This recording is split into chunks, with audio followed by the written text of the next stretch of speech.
human beings involved. No, but all of those problems, totally legitimate problems. That has defined the Russian military going back to the beginning. They throw bodies at something until it breaks. Now, in half of their wars, that works. And in half of their wars, that does not work. I think it's too soon to say which one we're in right now. I agree it's too soon to say, but some initial signs, maybe it's just optimism on my part, some initial signs suggest it's the other kind, the First World War kind of situation. Yes. I mean, is this the First World War or Crimea, or is this World War II? At the moment, it's looking a lot like the Crimean conflict, and the Russians lost almost 1 million troops in that fight before they finally gave it up. Yeah.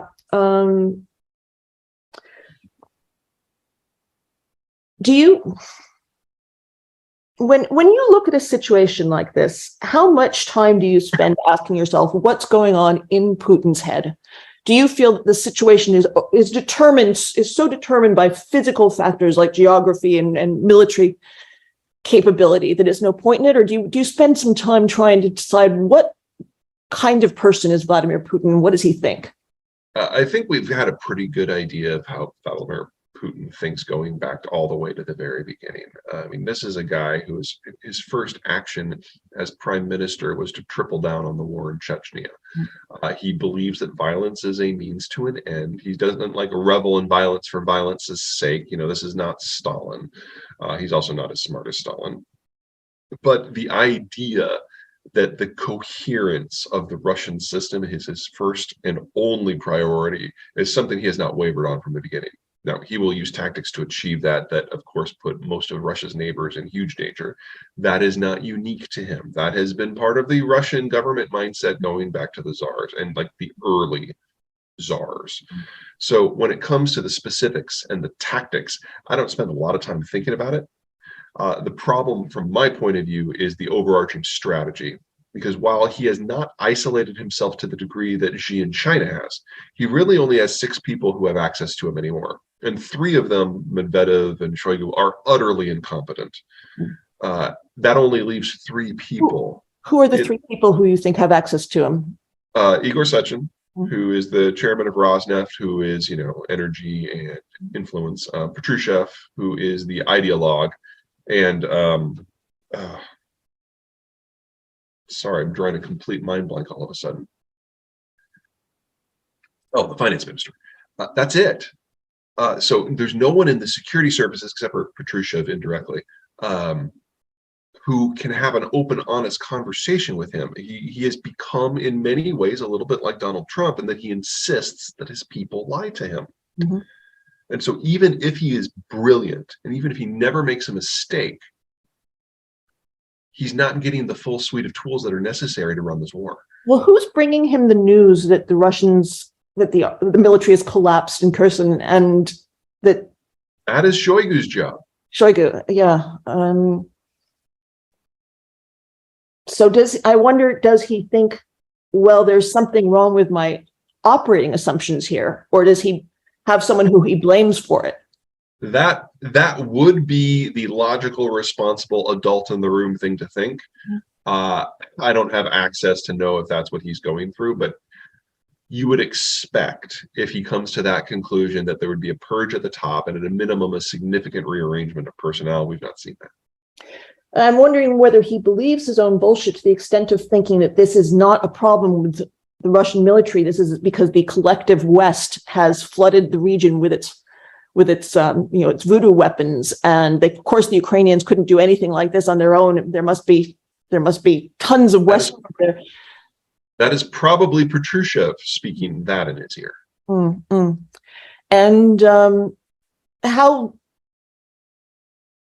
it does sort of lend itself to the idea of escalate to de-escalate, because that would be part and parcel of their strategy there, especially once they declare that the so-called independent republics are actually part of Russia.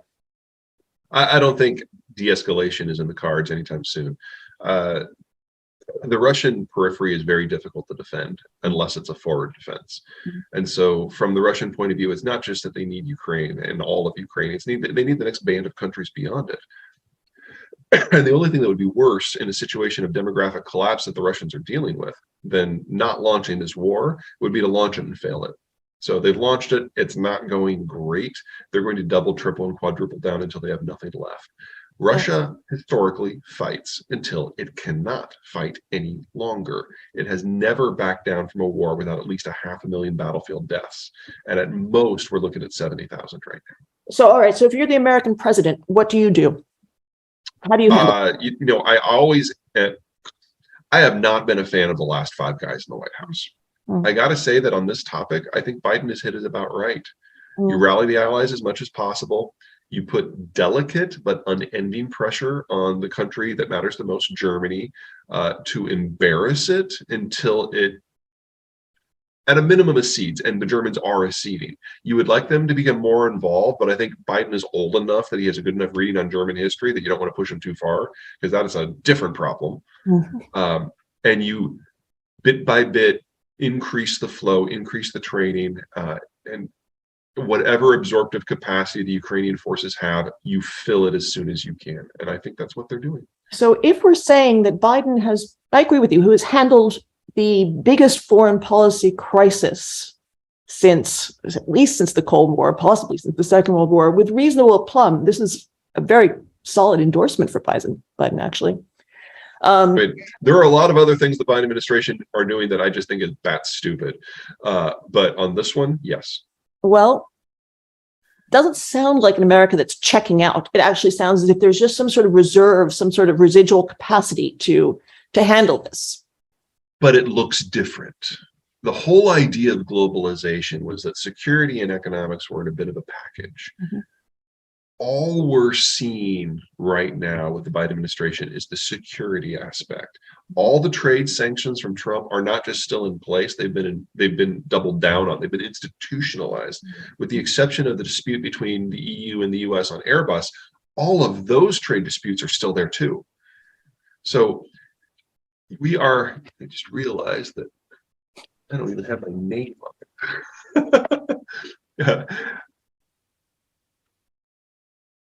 You're not talking here about a globalized world. You're talking about a unipolar security arrangement where the United States holds almost all of the cards and makes all of the decisions and goes its own way on economic issues. If in many ways, for the rest of the world, that is potentially even worse than an America that is simply checked out. Is the EU actually putting any pressure on the US to bring down the protectionist barriers? Well, of course, the Commission is doing what the Commission does and negotiating it, but they're not getting any traction whatsoever. And there has not been a huge amount of political capital spent by any of the capitals of the member states to do it at all. The two countries that matter the most, of course, in that would be Berlin and Paris. Paris is functionally comfortable with a degree of economic nationalism because that's their standard operating procedure.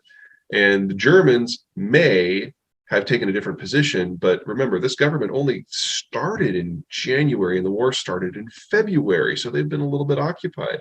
The country that we would normally turn to if our goal was to de-escalate the trade tensions would have been the UK, but with Brexit, that's gone. Yeah.